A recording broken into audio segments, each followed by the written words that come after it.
Hello, everyone. Welcome. I see people are joining today's webinar. We will begin shortly, but we're just going to give a couple of moments for our attendees to log in and get started.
Hello, hi everyone. We're just waiting a couple more minutes. We're gonna start shortly with the video.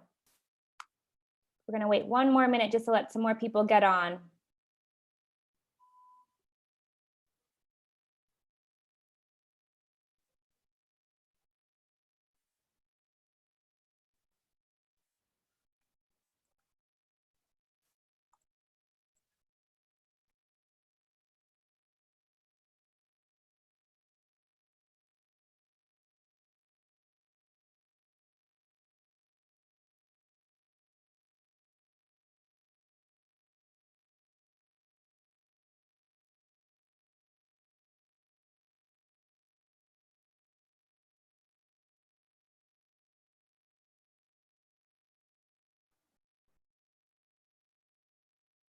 Okay, I think it's time we get started. Thank you everyone for joining us today for day 2 of our Black Student Success Week. We will start with a short video and then we'll kick it off to our moderator for the day.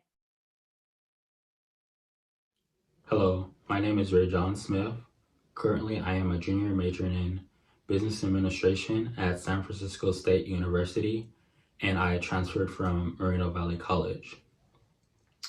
Having to adjust under the circumstances of the pandemic, I found myself being less motivated in my courses because I felt less connected to my college, with classes being switched to remote learning. But what's keeping me going is knowing that it will get better, and now is not the time to quit. The two most important things that would help me along my college journey is financial assistance and the opportunity to apply my college learning within professional settings while pursuing my degree.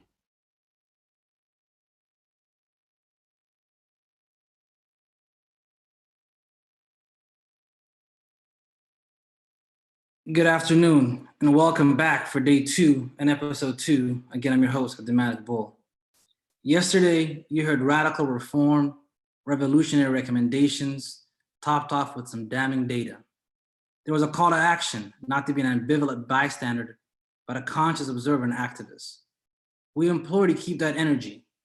Go on your social media sites right now and share the guiding question of the day: what will you personally commit to ensure Black student success, using the hashtag on the PowerPoint that you see below, Black student success. We will share some of your tweets and posts from Instagram and Twitter towards the end of our session. Remember, we're not here to talk to you or at you, but rather with you. Today we have folks who have shown unabashed and unapologetic commitment about emphasizing the word community and community college. As you know, our students face a plethora of challenges, and COVID-19 exposed and unraveled those inequities of epic proportions. They say when America catches a cold, Black folks catch pneumonia. Think about it and ponder with me for a second. Can you imagine the shelter-in-place order being given with no shelter to place you or your loved ones? Think about that. To some of us, that may be unimaginable. For some of our students, it is their lived reality. The stark reality many of our students face, like Rehousing shared today in regards to housing insecurity, may be an eye-opener for some of us. We only focus on students' performance or attendance in the classroom and neglect the underlying socioeconomic conditions that have permeated through our society and metastasized within our institutions well before COVID-19. To shed some light on these issues, but also to provide an antidote or remedy, if you will, we have with us a trailblazing panel. Leading us off is none other than a soulful sister who has dedicated her time and research to this topic. She's an associate professor in the School of Social Work at Cal State University, Long Beach, Dr. Rashida Crutchfield. Dr. Crutchfield, the floor is yours. Thank you, Dr. Bull. It's an honor and pleasure to be here for this very important conversation. Next slide, please. I'm here really to provide some context for us to explore this issue of housing insecurity. And before you is a housing continuum that was developed by Ron Hallett and I in our research around housing insecurity and homelessness for our students. And what it shows is that although it appears linear, the experience of homelessness to housing secure is not linear. It helps us to understand that homelessness is defined as a lack of fixed, regular, and adequate place to stay. And for many of us, when we vision homelessness, we think about people we've seen living on the street. And we do have students who are street living in cars, in storage units, in tents, in open air spaces. We do have that experience for our students. But more often we have students that are moving from place to place. So if I was a student experiencing homelessness, I might spend 3 days with my auntie and a few days with a partner and a few days in my car. And it is that lack of knowing where I'm going to be at the end of the day that is a trauma experience. It is a trauma experience if I'm living outside, and it is a trauma experience if I'm moving from place to place, that ongoing insecurity. Many of our students may go, and even outside of higher education, homelessness is often not fixed. So I might experience homelessness and then live housing unstable or housing insecure, meaning that I'm living in a place, but I'm one paycheck, one broken car, one medical bill away from not being able to pay my rent or my utilities, or I might be living in an unsafe situation. So that's housing unstable. And often people move back and forth around those experiences. I'm using this term trauma quite often because it's important to understand that this permeates the continuum. So even if I become housing secure, so meaning I'm recently housing unstable or recently homeless, I might have a place to stay. But what I've found with students sometimes is that they're working so hard to hold it all together while they're trying to figure out where they're going to be, that they're manifesting or they're showing you strength. But when everything is stable, all of that trauma manifests and they may end up unstable or insecure or homeless again. So we, in our commitment to providing support for students, that support has to carry over, not just while they're homeless or unstable, but even when they're insecure. Next slide, please. So just to give us some context for the state, all of our basic needs family have been doing this work and doing this research, and in the University of California system, we found that 1 in 20 students experience homelessness. I, along with my colleague Jennifer McGuire, led our study of the CSU system, and we found that 1 in 10 of our CSU students experience homelessness. In the California community colleges, we found that it was found by the Hope Lab, that Hope Center, that 1 in 5 community college students experiences homelessness. 1 in 5, and this is particularly poignant because we know that 72% of our Black students in California go to community college. So this is very telling as we go to the next slide and see that our Black students are experiencing homelessness disproportionately. So in the CSU system, as I mentioned, we found that almost 11% of our students experience homelessness every year. But disproportionately, African American students in the CSU experienced homelessness at 14%. And poignantly, African American students who were first generation in the CSU had the highest rates of homelessness above any other population at 18%, which should startle us all. Next slide, please. I know that these critical conversations that we're having all week and that started last week really have pointed to this, but I feel like it's worth at least mentioning, and I'll let other scholars talk about this even more, but homelessness is a symptom. It is a problem to be addressed, but it is a symptom of larger issues. It's a symptom of economic inequality, of the high cost of living here in California, which has to be included when we estimate what the real cost of college is. We have to include what it costs to live. And we have to recognize that because our communities are experiencing marginalization, oppression, and criminalization more than most, that we are more likely to experience homelessness. It's important to hear from our students in their own words what they're experiencing. Next slide, please. It affects my studying if I don't know where I'm going to go. Where am I studying? Or am I concentrating on studying because I'm not worried about where I'm going to go? So Gabrielle was a young African-American woman that I met at Cal State Dominguez Hills.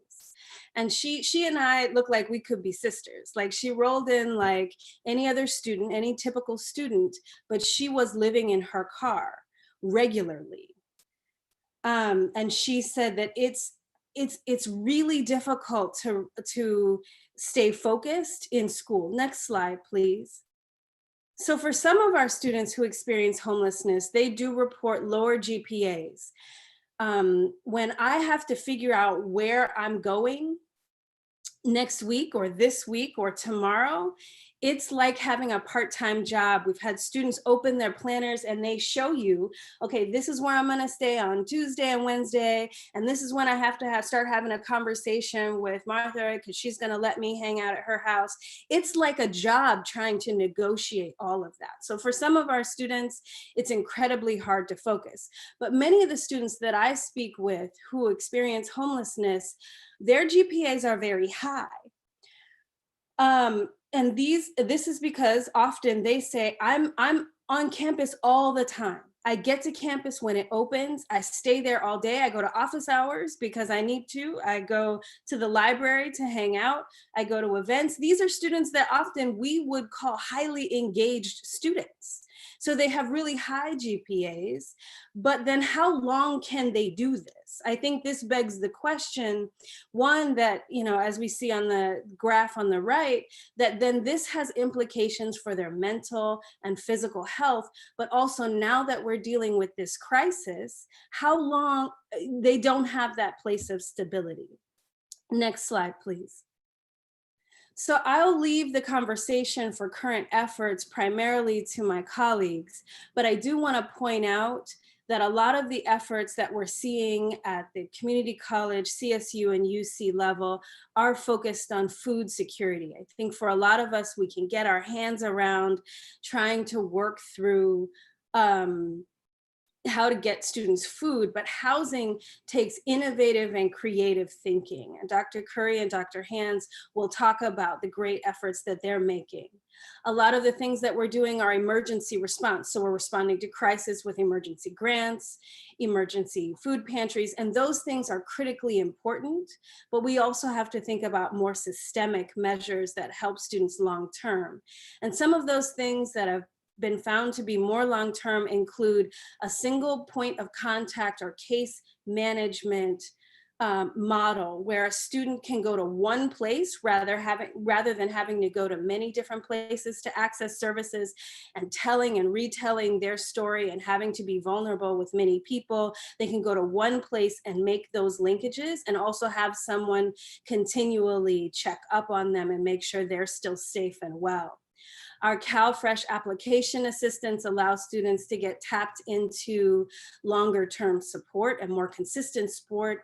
And our college-focused rapid rehousing is a program that is a collaborative work with our community-based housing agencies that ensure students quick, safe movement into continuums of care and into subsidized housing, where they're also met with case managers and connected to the educational institution. Please go to the next slide. So this book was written by Ron Hallett, Jennifer McGuire, and I.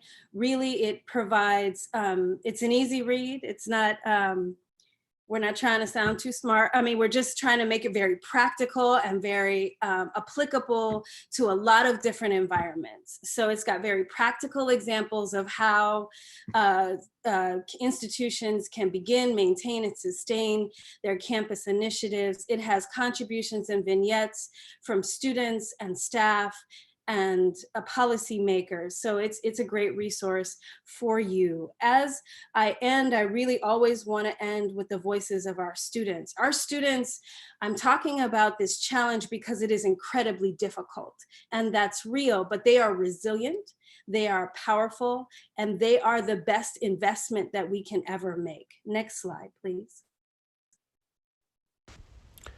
I strongly believe that education is the greatest investment that the society can put upon itself. An investment in us, which is the future, which is the next generation, is the most rewarding for an economy, for research, for science, for literature, for culture, the arts, and for any budget cuts to be coming towards us will dramatically affect us. They affect our health, they affect our future, they affect our progression out of poverty. With that, I hand it back to you, Dr. Bull. Thank you, Dr. Crutchfield, for so eloquently contextualizing this dilemma that faces our students and our system, and really underscoring the fact that it is indeed a symptom of a larger illness in our society. We have with us one part of the Equity Avengers, and a person who's been dedicating his life to finding solutions, concrete solutions, and sustainable solutions that Dr. Crutchfield mentioned. He is straight out of Compton. He is the president and CEO of Compton College. Without further ado, please welcome to the floor, Dr. Keith Curry.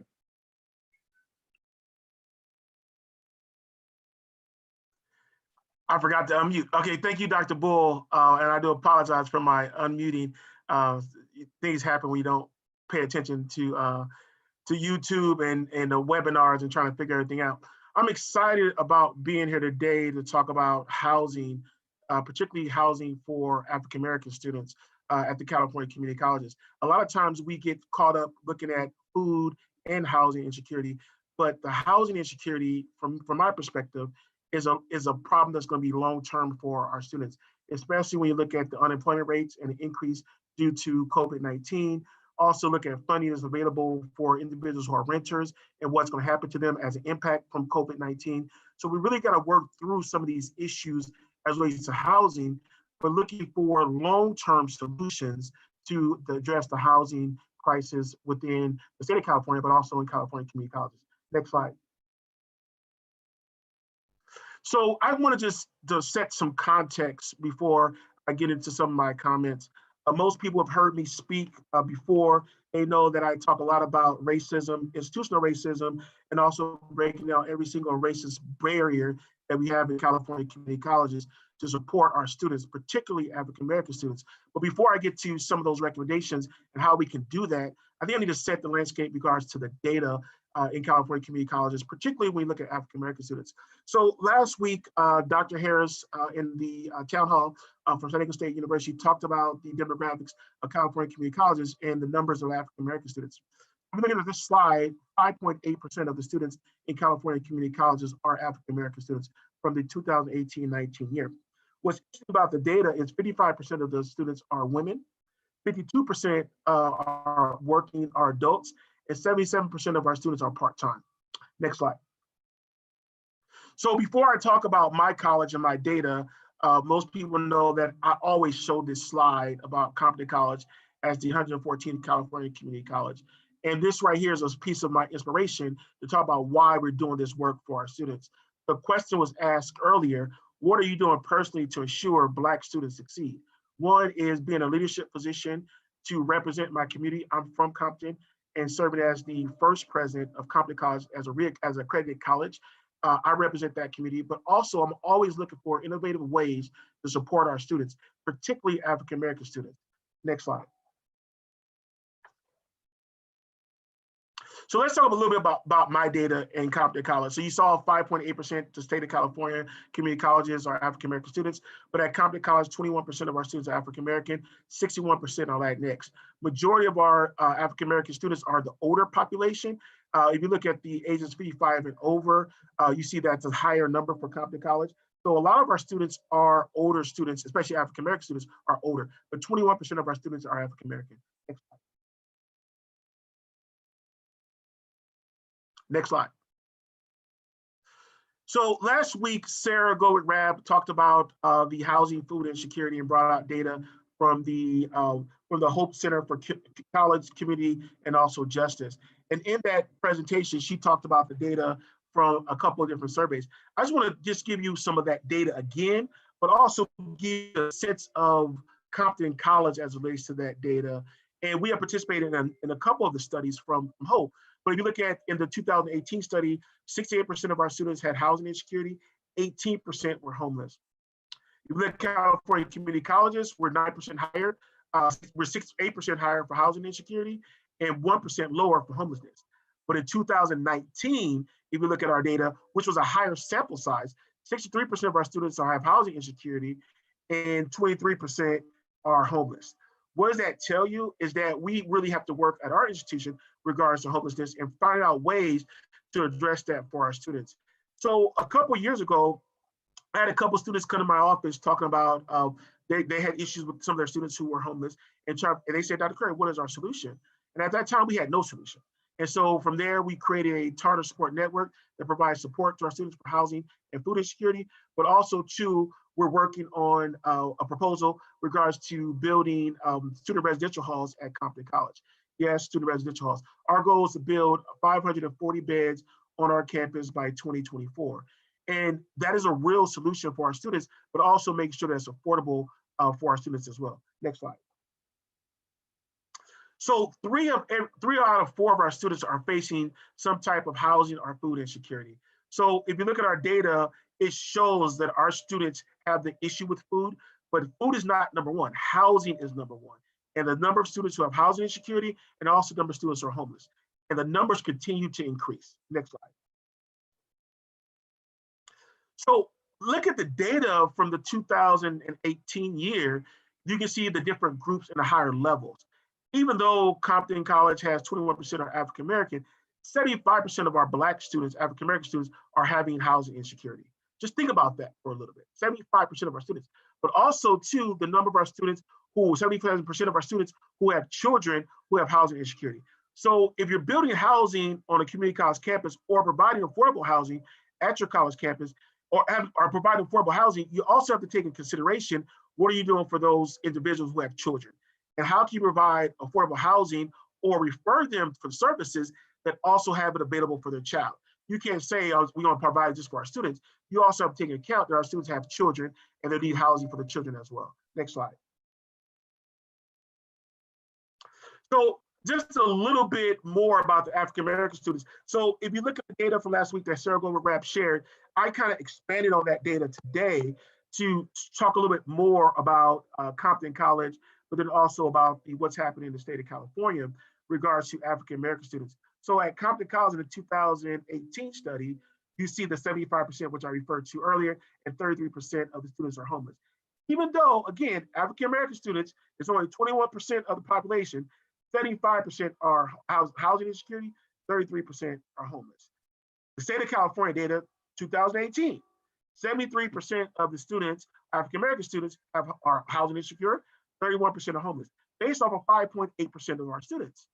But if you look at the data, there's a need for the state of California to be addressing housing insecurity and homelessness at the community colleges, particularly for African American students. If you look at the comparison groups, if you look at the Latinx community, also look at the white community, those numbers are not that high compared to African American students. So we have to be more strategic about the work that we're doing for African American students and really being strategic, but also being direct about what we need to do for our students. Look at Compton College for 2019, the data for the number of students who have food insecurity, housing insecurity, and also are homeless. Yeah, the housing insecurity decreased by 3% in 2019, but the homelessness went up by 1%. Again, in 2019 was a higher sample size. So if we were to survey all of our students, I would know based off the sample size that it's going to be even a higher number.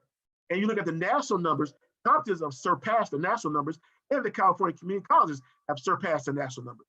So the data is very clear that we as a system need to do more for African American students as it relates to being housing insecure and also homelessness. Next slide. So let's talk about racism, right? And let's talk about structures. And I'm very clear about that we have created racist structures that need to be broken down for our students in order for them to be successful. And when I say we, even as administrators and people of color, we do make decisions that are bad decisions. And I can acknowledge as a college president that I've made some bad decisions that have impacted the African American community. But let's think about some of the recommendations that I brought up the other day and how they can impact our students as it relates to housing. So the Cal Grant reform.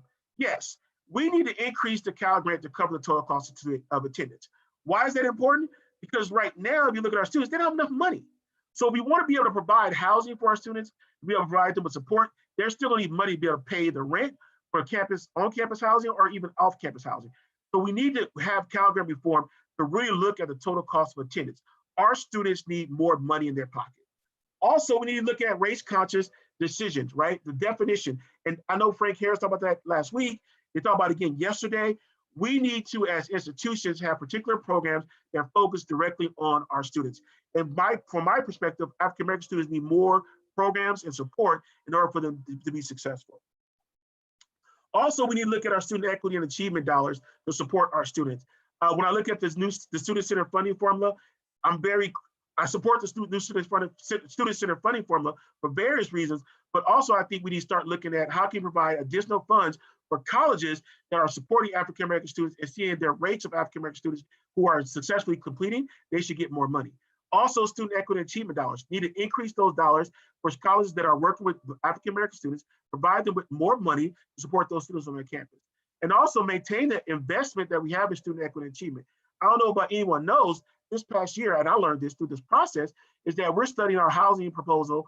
We were able to use our student equity and achievement dollars to pay for the study that's being done for housing on our campus. Most colleges don't know that you can use student equity and achievement for it. And one of these that I recommend for colleges, especially when you're looking at housing and food insecurity, trying to figure out ways to finance, I always say, until the chancellor's office tells me no, I'm going to be pushing the envelope. Send a request to the chancellor's office to say, hey, this is what I'm looking into. Is this a proof that I can use with my student equity achievement dollars? Make them tell you no. We have to think outside the box as it relates to housing, insecurity, and homelessness for our students. And we cannot continue to say Title V, the federal government, our college board policies, those are reasons why our students are not successful. We have to destroy every single one of those policies and make them successful, make them work for our student population. Next slide. I provided some resources and some data. I think these are some documents you should look at when you get a chance. These are the Real College survey results for the state of California, but also the last two reports, which I think are very helpful. These are reports that were surveys that I worked on with Pam Luster, who's the president for San Diego Mesa College, and also an Equity Avenger. We co-chaired the Housing and Food Insecurity Task Force for the Community College of California, and also a Housing Task Force for the California Community College Chancellor's Office regard to some recommendations. And we had a couple of studies that were done. One that was done by Frank Harris and Luke Woods at San Diego State, and also another one done by Dr. Crutchfield regards to housing. And these are CEOs providing us with their perspective as relates to housing and food insecurity, which I think is very helpful as we continue to have this conversation. And now I'd like to turn it back over to Dr. Bull. Thank you, Dr. Curry, for really breaking down some tangible solutions and some model programs and solutions at your institution. I want to turn over to the Vice President of Student Services at San Diego Mesa College, the Afro Queen of the system, Dr. Ashanti Hands. The floor is yours. Thanks so much, Dr. Bull. And thanks for creating this space for me to be able to share a little bit about Mesa College's story. Next slide. And on the screen, we would always love to share our data. So here's a little bit about our campus. So in 2018-19, we enrolled over 35,000 students. Almost 28% were first generation. Almost 55% of our students identified as female. 6.6% of our student population is African American, and the majority of our students are 18 to 24 years old and attending part-time. Next slide. Our 2019 Hope Center survey data show that 62% of our students indicated that they were housing insecure in the previous year, and 18.5% of our students indicated that they were homeless in the previous years. Our story at Mesa College is one of becoming. And so what I want to do is share with you, because many of us are in that stage of becoming. And what I want to share with you is our journey on how it is that we are infusing issues of Black student success, housing insecurity, and homelessness into our journey. So 6 years ago, Mesa College embarked upon a student journey that over time has led us to make a clear distinction that equity, which is steeped in the success of our African American students, is not simply what we do, but it's who we are as an institution. Next slide. It is literally our vision to become the leading college of equity and excellence. And it's a way for us to bridge our deep dissatisfaction with what is, such as our numbers with homelessness and housing insecurity, and with our clear grasp of what could be. We have identified 6 areas where we have infused this commitment into our work. The work is our long-term solution for beginning this work with housing insecurity and homelessness. These are areas that we all can touch, that we control, that we are responsible for as an institution. And if we can touch it, we can change it. And if we built it, we can tear it down and transform it. So one of the first things that we did as an institution was to partner with those organizations that are entrenched in racial equity and the success of African American students. In 2014, we established multi-year partnerships with the Center for Urban Education out of USC with Dr. Estella Ben-Simone, and the Minority Male Community College Collaborative, now SEAL, the Community College Equity Assessment Lab, with Dr. Frank Harris III and Dr. Luke Wood. And so with their support, we engaged our campus in deep conversation around equity and equity-minded thinking and practices. We developed a craving for inquiry. We disaggregated all of our data. We did walks in our student shoes, completing applications, placement tests, hosted surveys, focus groups. We became equity-minded practitioners, calling attention to patterns of inequity, and assumed personal and, more importantly, institutional responsibility for eliminating barriers. Our work is rooted in a foundation of equity and African American success. We started with ourselves, our perceptions of our students, and our role with them. We moved to relational levels of trust, mutual respect, and authentic care. Then we focus on effective and engaging practices, all rooted in student success. And we are finding ourselves being intentional about how it is that we support our African American students, their basic needs, housing insecurity, and homelessness. So more recent partnerships have focused on, Dr. Curry already mentioned, our president, Dr. Pamela Lester, and Dr. Curry are co-chairing the Community College League of California's Affordability Food and Housing Task Force. We were selected as one of 7 cities selected by the National League of Cities to participate in their cities addressing basic needs to promote post-secondary and workforce success. We are partners with the Hope Center and a part of the Real College movement that is rooted in the fact that food and housing security are essential conditions of learning.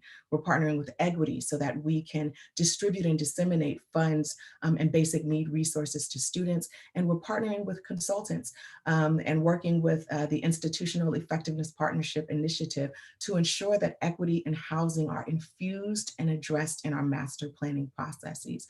These partnerships hold us accountable for our vision, to our vision and mission, and provide us with new ways of expanding our capacity and meeting the basic needs of our students. With our practices, we are making sure that our data is public through our dashboards. All data is disaggregated, and data is accompanied by prompts to generate equity-minded discussions and planning while reviewing data. We are starting to infuse housing, food insecurity, homelessness into the collection of data across the board so that we will begin to tell a story, in particular for our African-American students. And we will use that story to shape and shift and change so that we are able to address the needs of our students. We're also creating a crosswalk for institutional equity. And that crosswalk does specific things to hold departments and programs accountable to our measures, but also to make sure that we are specifically paying attention to our housing and homelessness, to African-American students. And so we are looking at our dashboards, we're looking at our crosswalks, and we are looking at things that we're doing with program review, asking questions about equity and data, and making sure that we're providing prompts to, again, generate those equity-minded conversations so that we are having conversations across the board about these issues that matter so much to our students. We've established policies, procedures, and guidelines. We talked about needing to get money into the hands of our students. And we know that many of our processes have a lot of barriers and layers to them. We are removing those barriers. We are doing a fundraising campaign for our resiliency fund, which will provide emergency grants to students and provide us with flexibility to be able to address housing needs of our students. We spent a year creating Mesa's own definition of equity, which situates equity as a fundamental value and goal, one that fosters a culture of success for historically minoritized students.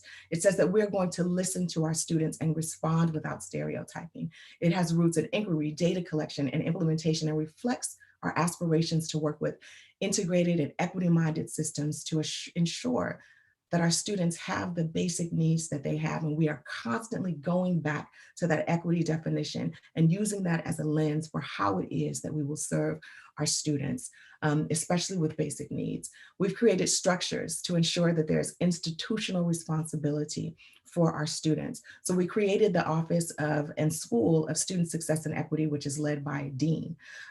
We have established the stand, a food pantry, and professional clothing closet, and immediately realized that homeless and housing insecurity was something that we needed to infuse into that process. We have listened to our students and established new partnerships that will provide them with their basic needs while we are seeking resources and referrals to students to make sure that they have their housing needs met. We listen to our students. Our homeless students tell us exactly what they need, and we shift and provide that. We're in the process of expanding our stand into a college resource center. So we talked about having a single point of contact and our students not having to retell their stories time and again. So we're moving from a 230 square foot place into a 4,000 square foot center that is situated at the heart of our campus, right off of our beautiful new quad, which lets students know that this matters. This is at the core and the heart of who we are. And so in that place, it's going to be a one-stop shop for basic needs. It'll house our food pantry, professional clothing closet, our direct support programs, financial literacy.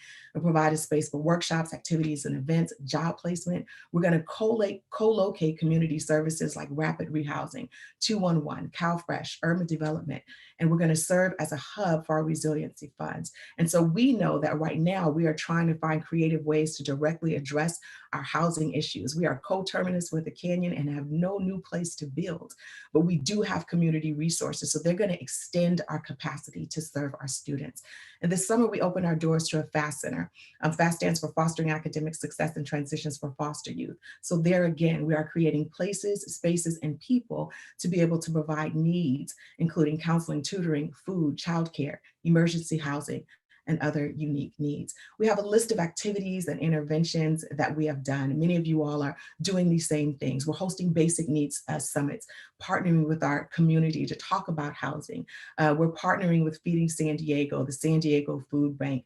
We're doing all kinds of things where we're bringing students together, providing them with free, fresh produce, but then also partnering with places like CalFresh for longer term solutions. And this week, we're going to open up our parking lots to provide free Wi-Fi access for students. And we're going to continue to do more. We're also intentional about who we employ. We know that there are systemic barriers, racial inequities, marginalization, lack of care that our students are experiencing. So we are restructuring and doing reorganizations of our institutions so that we can create people, positions, and spaces to address the needs of our students. So we've created new counseling positions to work with student athletes, former foster youth, formerly incarcerated students. We've created an assistant professor librarian position with a focus on equity and engagement. We're in the process of establishing a basic needs coordinator that will really help to facilitate our partnerships with housing, institution, and organizations. We're using our funds to pay for research, to pay for professional learning coordinators, instructional designers, tutors, peer navigators, you name it. We are trying to create people that reflect the makeup of our institution and seek out individuals who are relational, can be intrusive, lend credibility to our work, establish trust and rapport. So I share some of the things that we're doing to demonstrate that we are in the process, but what we have done before we have jumped into solutions is really trying to get a clear understanding of who we are as an institution. And with our equity avenging president at the head, we're fortunate to have top-down support and leadership, but we know when that's not possible, that we, the listeners, you on the other end of this, have to sometimes be the top. We have to lead with the willing. We're not arguing questions of whether if this is a priority, but how these priorities will manifest. We're infusing them into our processes. We're unapologetically holding up a mirror to ourselves. And when we see things that are not aligned with who we are committed to becoming, we are changing. The change is fundamental and it will affect the whole system and how we function. So we don't do it perfectly, but we are committed to the process of removing barriers, addressing homeless, housing insecurity, while honoring the brilliance, beauty, enormous capacity, and incredible contributions and success of our Black scholars. Back to you, Dr. Bull. Thank you, Dr. Hands, for so eloquently pointing out the fact that you not only are providing systemic solutions, but your innovation, your ingenuity, and your creativity is putting those students at the center of all of this. So thank you for providing that for us. Next up, we have Dr. Martha Garcia, the Superintendent President of Imperial Valley College, who's going to contextualize. You've heard from a practitioner's perspective, you heard from an administrator's perspective, you heard from the research perspective, you heard from the data. How then does a president, CEO put all this together and give us perspective of how we can implement this? So without further ado, we have one of the most dynamic superintendent presidents in our system, Dr. Martha Garcia. The floor is yours.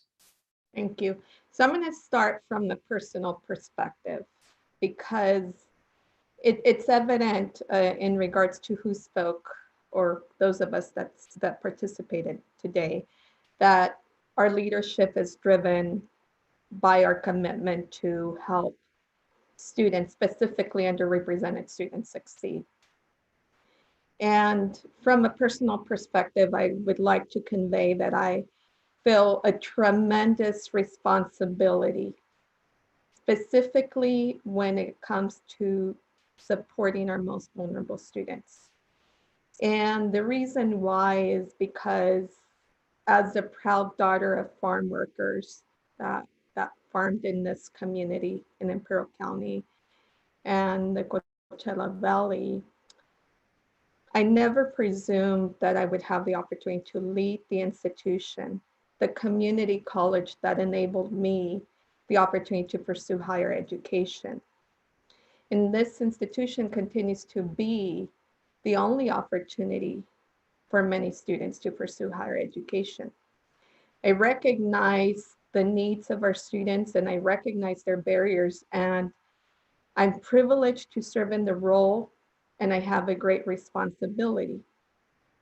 And with keeping that in mind, and that is supporting our students and addressing their barriers as best as we can, is what drives me and helps drive the decisions we make. So I want to convey that here at Imperial Valley College, we are working on a housing project and we continue to do that.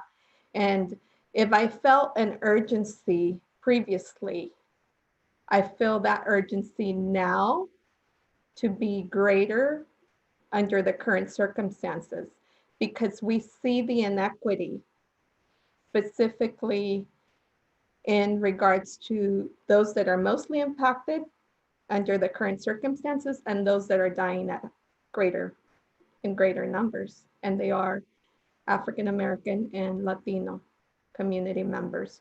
So from a CEO perspective, obviously I have a very personal commitment to do what's best and to help enhance success for our Black students and our Latino students. And it's important that I convey that I serve 92% Latino students and about 2% Black students.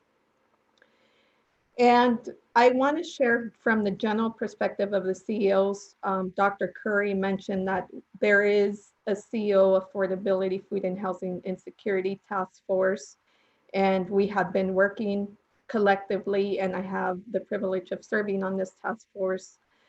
And our commitment is to continue to advocate for funding to support our students, to support providing safe living environments for our students. And although under the current circumstances, we foresee potentially a reduction in our budget, I would like to remind all of you that there are 3 priorities that the budget committee has shared. And one of them continues to be homelessness and addressing that. So we are committed. We recognize the needs of our students. And I sincerely believe that you will see in the near future, and well, I should say in the next few years, that there will continue to be additional housing provided for students. And we recognize that this is a moral imperative. This is the right thing to do for our students, especially those that have been historically marginalized and underrepresented. And this system represents a commitment to support them. So I thank you all. And back to you, Dr. Bull.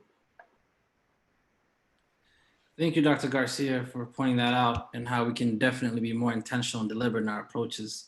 I want to kind of share quite a bit of some of the feedback that we've been getting online in regards to the question, what are you doing to ensure personally that Black students succeed? Coach B says he reaches out to Black male students in his community and convinces them that they have, in fact, a positive purpose for being alive, and he uses education experience to help those institutions achieve. We also have Dr. Garson, who says I'm watching these sessions on housing insecurities now. These webinars are helpful with regards to learning about the effects here in California, and the data that was shared by Dr. Curry and Dr. Crutchfield will assist her in her policy decision makings as opportunities come to serve her community. So continue to attack the hashtag Black Student Success and share your comments, your concerns, your thoughts, and your questions. We want to move on to your questions now. So the first question is addressed to Dr. Crutchfield, and that is coming from a person here who says they're an educator. Let me put this question up here. Actually, Dr. Curry, how do we get housing on our campus with a recession and poor financial outlook from the state? So I think that's a great question, and I saw that one in the chat, and I'm glad I was given the opportunity to answer that question. So for the last year, I've been studying housing and options for housing for community colleges. We did make a proposal. We did submit a proposal for Community College to the state legislators asking for funding for our project for 100 beds at Compton College, and we'll see what happens in the budget process. So one, you can make a request to the state legislator, and it's not about using, you want to use outside of Prop 98. Prop 98 is the funding for community colleges and also K-12s, looking at if there are dollars available in the housing budget for to build housing, looking at trying to produce some affordable housing on your campus, but going to state legislators is one option. Also, the Treasury Department, the state treasurer, they have some options out there regards of financing for housing. This is something I've learned about the last couple of months, where they have affordable loans for colleges and also organizations that are looking at for affordable housing, and that's another option. There's another option out there too, which looks at public-private partnerships, which you bring in a private partner, private developer to help you build, who will pay for building the housing. You provide them a lease agreement on your campus. And then for a certain period of time, typically 30 years, you are able to get the property back from the developer. So there's multiple options, even during this crisis, where people are able to explore these housing. But as the task force that I worked on, one of our recommendations to the state chancellor's office and the state chancellor was looking at how do you give colleges money to begin looking at this type of study with regards to housing. It's not about having the dollars now to build, it's about having the dollars now to start to plan and to see what's available long-term. For me, I was able to use my student equity and achievement dollars with approval from the state chancellor's office to begin the studying of housing. And what we're doing at Compton College is looking at affordable housing through modular units. And our plan, which is unique and different from other community colleges, is that we're working with the Foundation for California Community Colleges, where you can do a piggyback agreement, where we go out to bid for modular units, and then any other college, after we do our bidding, to be able to use a piggyback agreement and get the pricing at the same price, which will save you money long term. And so it's a different type of model, but there's other models out there. But the key is having funding now in a state budget or next year's budget for colleges to be able to explore these options. But we're able to increase student equity and achievement dollars, and Compton got approval to use student equity achievement dollars to study housing. That means we set a precedent, so other colleges can do that as well, to begin studying what they can do for housing. And then when money becomes available, federal or state, you are right in place to be able to execute.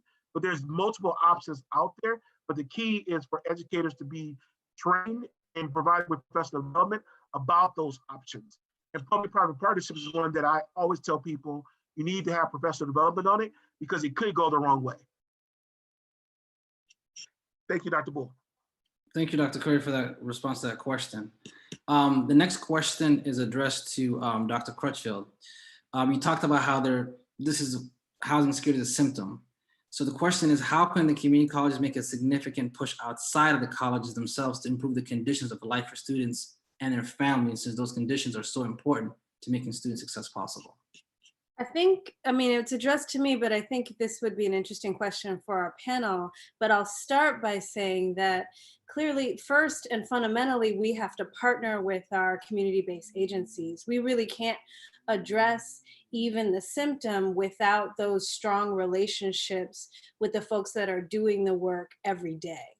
Many people have heard me say this before, and I'll say it again. Higher education has discovered homelessness like Columbus discovered America. Our students have been dealing with this issue for a long time, but there's folks out there who've been doing the work and students who've been experiencing it, and we have to rely on their expertise to do that.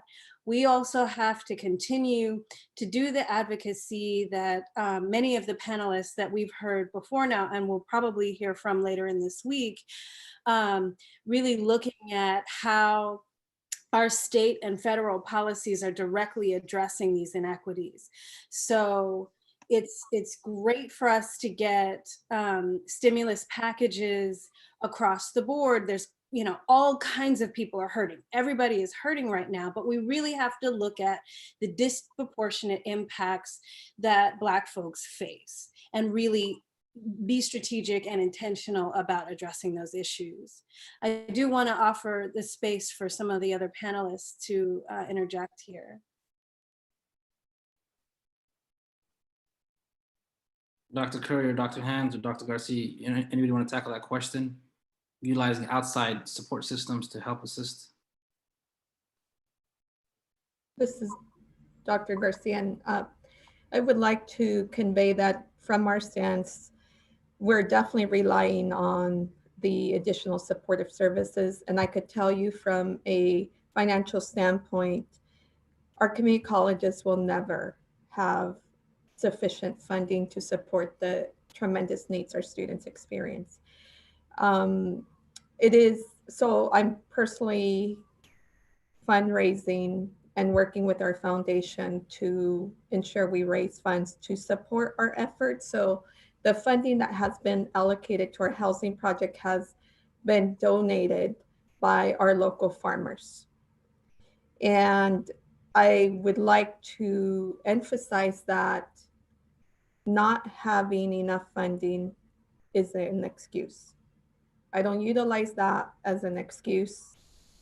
We will do whatever we can to be resourceful. And one of the other opportunities and support that we have seeked and have received some funding from is our local Continuum Care Council.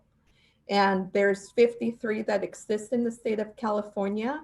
And through those councils are funneled the governor's homeless funding. And we, as community colleges, have the opportunity to submit requests for financial support. And we have received financial support from them, not sufficient to cover our housing project, but support to financial support to provide the services for these students. Thank you, Dr. Garcia. The next question is to Dr. Hands. Some of our students have already left school due to the hurdles, including homelessness and home insecurity. How can we reach out to them? How can we reach out to their margin and make sure that we can help them come back to the school and finish their education? Absolutely. Just yesterday, we had a conversation about the number of students who have totally withdrawn from their courses. So our district is going to provide us with information on the names, CISIDs, and contact information for our students. So one of the first things that we're going to do is collect that information and disaggregate it and try to find out a little bit more about the students who are being impacted to see how that fits with our students who are already disproportionately impacted. And then what we are going to do is we are going to be calling, personally reaching out to each individual student to find out a little bit more about why it is that they have withdrawn, and then provide them with access to community support and resources, and then also share with them information on how it is that they can return to campus. What support and resources are going to be there. As we speak with students, we're going to document what they are sharing, and then we are going to build practices and ways of responding based off of what it is that we're hearing. So we'll communicate with them electronically. We're also going to look to do a survey so that we can help to identify why they have withdrawn, so that we can do some more long-term things to help support those students. So it will be electronic. It will be reaching out via phone, text message, if we have telephone numbers, and being able to share and extend a culture of care for our students, to let them know that we see them, that we understand that there are some things that they may be going through, but that we are here to support them in meeting their academic goals. So we are in the process of planning that information, and we're going to start rolling it out next week. Thank you for sharing that. And also a comment from a student that said, I've not heard this type of response for students the way you have so eloquently detailed in your accommodations for students in your area.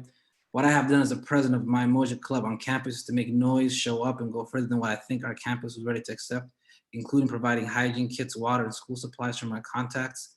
If possible, do you have a guideline you would be willing to share as a prototype of leadership that you have displayed at your campus?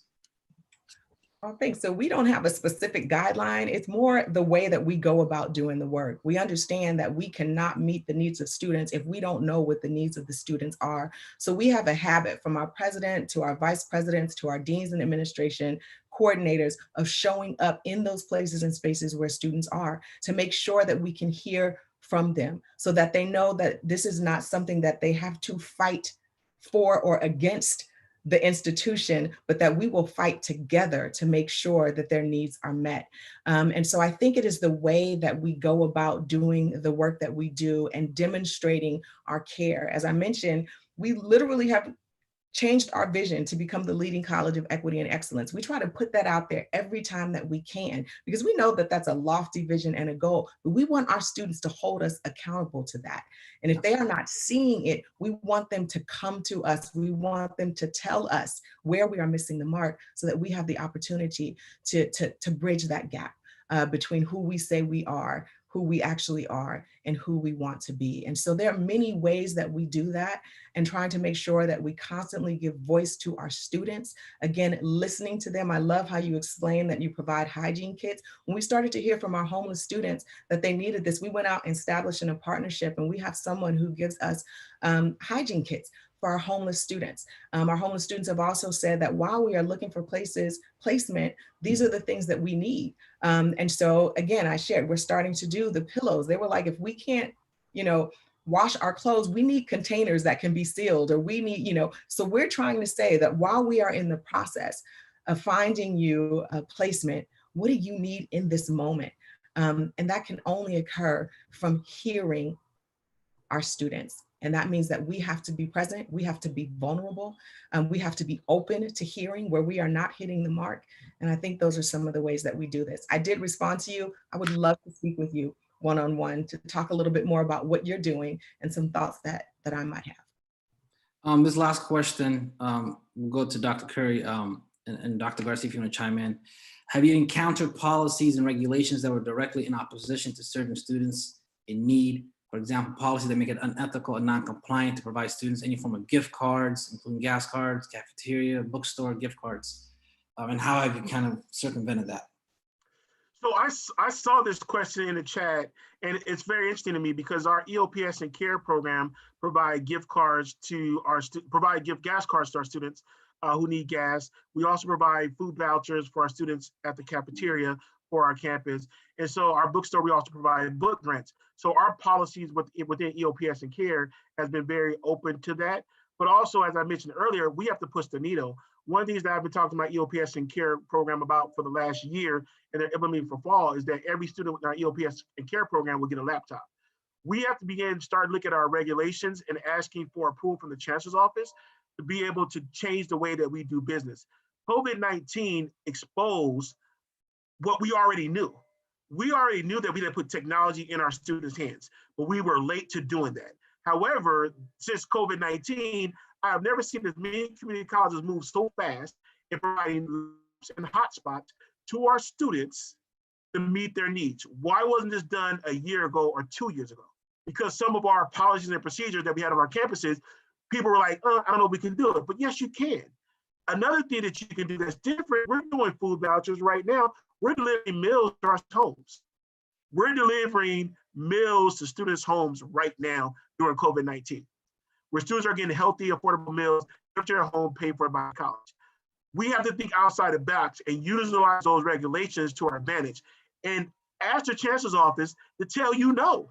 So we need to be able to submit requests regards to potential expenditures that are different and ask the chancellor's office to tell you no. If they don't tell you no, tell other colleges what you're doing, so that other colleges can implement some of those practices for their students. Right now is the time for us to think outside the box. Those policies and procedures that were created were not created for the students that we currently serve. They were not created for African-American students, Black students, Latinx students. They were not. They were created for white students. Look, when they were just established, our system did not look this way 20, 30 years ago. So those policies and procedures need to be destroyed, buried, burned, and create new policy and procedures for this student population that we're currently serving. Martha, it's up to you. And I'll add just a few more comments to that. Totally agree with Dr. Curry. I want to, as you are aware, those of you that are participating, where we see the greatest level of compliance and setting barriers is in our financial aid office and in our admissions and records office. That's where you have historically seen policies that are barriers for our students, and specifically barriers to serving and supporting Black students and students of color in general.